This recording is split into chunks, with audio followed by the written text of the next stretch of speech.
Hello, beauties. Another nap time podcast episode brought to you by yours truly, Manifestation Millie, with her raspy ass voice.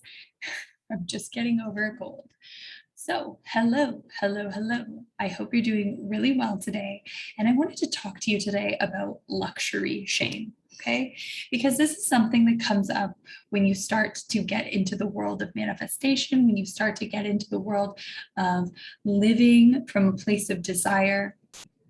Luxury shame. Okay, so there's so much attached to this, but the reason that I'm bringing this up to you is because I shared on Instagram the other day that I purchased myself a pair of Dior slides.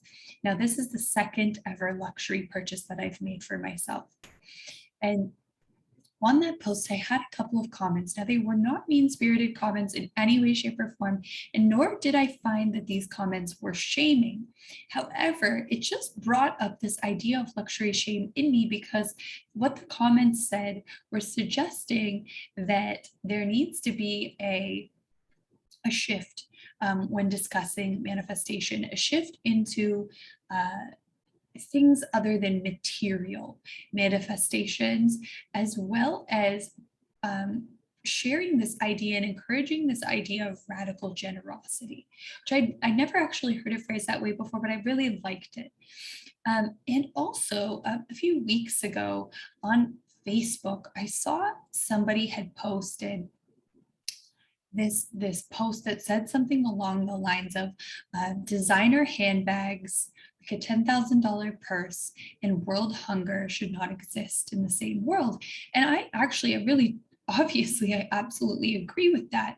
However, what all of this sort of implies is that luxury should be shameful, that there should be something that you should feel guilty or bad about by desiring luxury, having luxury, or not doing something more responsible or compassionate, or serving, giving, donating, whatever with your money. And there's a big problem with this, okay? Because I actually don't believe that anybody not buying a designer handbag would be the reason that world hunger would end. I believe that world hunger would end if the systems that we have in our world change. This is a systemic problem. It is not an individual issue that, we can shame people into ending world hunger. It's absolutely not going to work. In fact, it's got to be quite the opposite, because no sustainable change that comes from a place of positivity comes from shame. We know this. We've seen it repeated throughout research, psychological research, through like watching children and upbringing and different parenting styles and things like that. And it's the same in adults. So we're not going to get anywhere by shaming ourselves or by shaming other people for their monetary decisions. Everybody gets to decide how they want to spend their own money. That is an absolutely personal decision. And we don't know the intention behind each individual purchase. And that is what matters the most. So if we're making somebody feel bad about their purchase, we're putting them into a scarcity mindset and fueling this idea that there's something wrong with abundance, something wrong with women earning and spending how they want. And honestly, we should be fostering women earning and spending how they want, because inevitably, women, when empowered, women, when living in a place of abundance, will be generous. They will be generous. But if it's always about scarcity, it's always about never enough, it's always about shame, the giving decisions are not going to be the same. You see what I'm saying? Because you can be rich and in a scarcity and greedy mindset, and you can be rich and in an abundant mindset. You can be poor and in an abundant mindset, or you can be poor in a scarcity mindset, right? However, there are poor people who probably give more to charity than rich people because they live from a place of abundance. You know what I'm saying? It could be that there are poor people giving more than rich people because they feel guilty, but that could be one of the reasons why they're still poor. Okay? There are two paths to riches. There's a scarcity path to riches and there's an abundance path to riches. And when we go down the route of abundance towards riches, towards, you know, more than enough and overflow, inevitably the people who arrive at that place from a place of abundance will be the people who give more. So what I'm saying here is that there is absolutely nothing productive about shaming anybody or yourself for having or desiring luxury. Because the truth is, you have no idea what people are doing behind the scenes. And I do agree that we need to see more people, influencers, whatnot, being radically generous. And that definitely is a part of my mission to do so and to show what's possible. But the first thing I'm focused on right now is abundance in my own life. And I'm on my journey. You know, I'm on my journey still. I'm just starting to make it, you know, air quotes, in my own way. Yes, my partner also has quote unquote made it, but this is me. I'm speaking for myself, you know. I can't speak for my partner and what, you know, what he chooses to give to or what I choose to give to, and nobody else can, right? So from the outside, people may look like they have, you know, whatever kind of life, but you never know what's going on behind the scenes.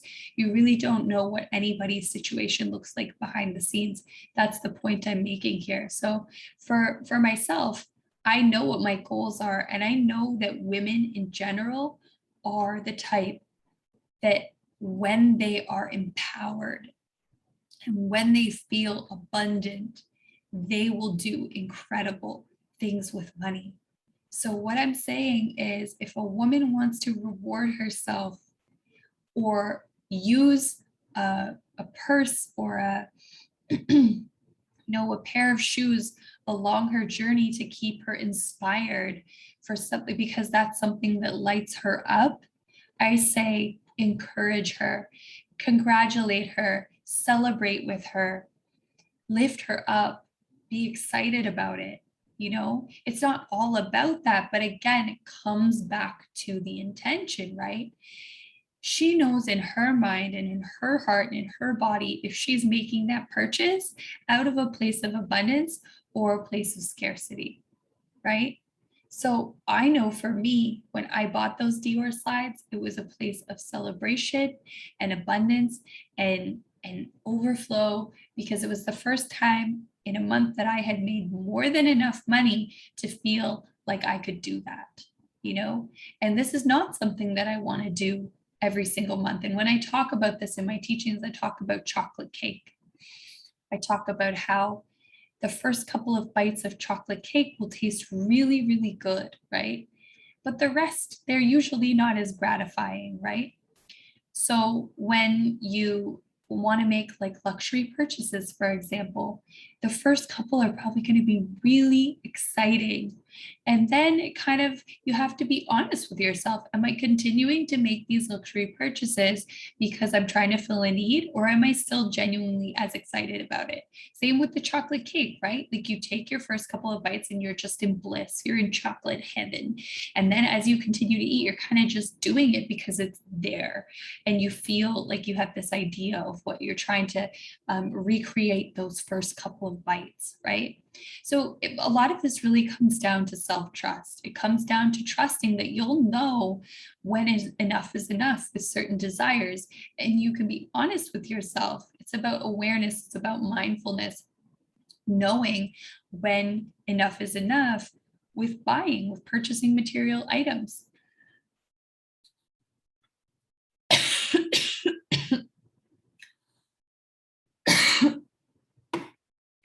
And I'm always just bringing it back to this idea that compassion is really the best answer. I loved the way those two people commented on my post. So kind. It was so beautifully shared, the sentiments, with really no shame at all. However, it brought this up in me, right? So I'm having this awareness that, like, oh, well, maybe I need to prove that I am indeed generous. And that is not required, right? So for me, that's my own work to do. So everything that I teach in my programs and in my challenges, my free offers, really comes back down to this idea of like knowing who you are, knowing what your triggers are, and being able to have compassion for yourself and slow down enough to be able to question your responses to things, right? So if you feel shame around luxury, if you feel shame around your desires, just come back to the stories that you're telling yourself about it. What are you making it mean about who you are? Oh, well, if I have luxury, then I must be this kind of person. If I desire that, then I must be this kind. I must be greedy. I must be selfish. I must be, bad, whatever. And question, like, is that really true? How can I know for sure that this is true? What if the opposite is in fact true? What if I'm just being really true to myself and honest with myself that this is something that lights me up and that I really love and want to do for myself? And that I know that I also want to do other things, because like give in abundant ways to charities and causes, and help people in so many different ways, the children and the different countries, or children in our own countries, or the ways to give are endless, and there's so much awareness these days about how we can help, right? So I do want to encourage that. But the first thing I want to encourage is encouraging women to own their desires, because the more they can be honest and feel worthy about what they want, the more they're going to go for it and do bigger and better things. And ultimately, the return on investment for the world be immeasurable. So the next time you're feeling some shame, come back to your worthiness. You are worthy of everything you desire. Absolutely. And manifestation isn't only about material things. That is a fraction of what it's about. It's about manifestation. To me, manifestation is really about your relationship with yourself more than anything. And our relationship with ourselves reflects in every single other area of our life. Or relationship with yourself reflects on your relationship with other people, the way that you operate in the world, the material and physical reality that you create, and how you treat others, how you move in the world. It's so complex and intricate, and I find it just so beautiful. And I have this brand new challenge that I'm launching. It's called the No F's Left Challenge, and it's going to be a 5-day challenge. And the link to join is down below. It's starting very soon. You'll find all the information down below, and it's going to be this challenge to let go of what other people think. Have no more F's left to give about other people's opinions of you, other people's view or perception of you, because to be honest, it's none of your business. It really isn't, because it's all internal for them, right? Whatever people think about you goes through a million filters and is so distorted. And like when we get information, we distort, we delete, and we compress whatever information comes to us, and we put it through all these filters that we have based on our life experiences, based on our conditioning, based on our beliefs, our whatever, our model of the world. And whatever comes out of that like combobulation has nothing to do with the actual person that you're looking at, right? So like if someone else is looking at you, it really has zero to do with you, because you have nothing to do with their filters and their model of the world. So it's none of your business.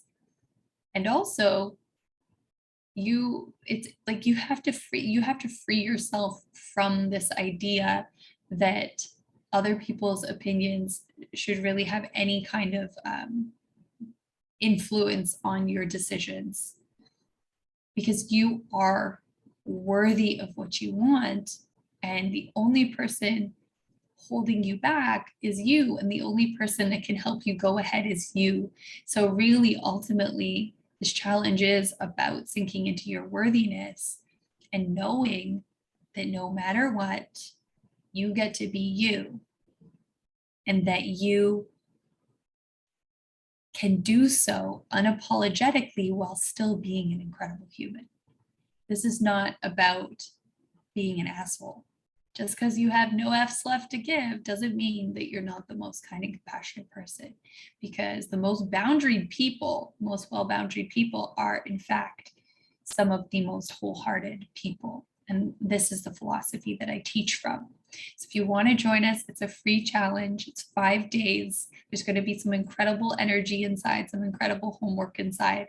So come and join in the link down below, and keep an eye out on your inbox for the information of what's to come next. Thanks again for listening, and I would love it so much if you enjoyed this episode, if you could screenshot and share on the interwebs. Love you.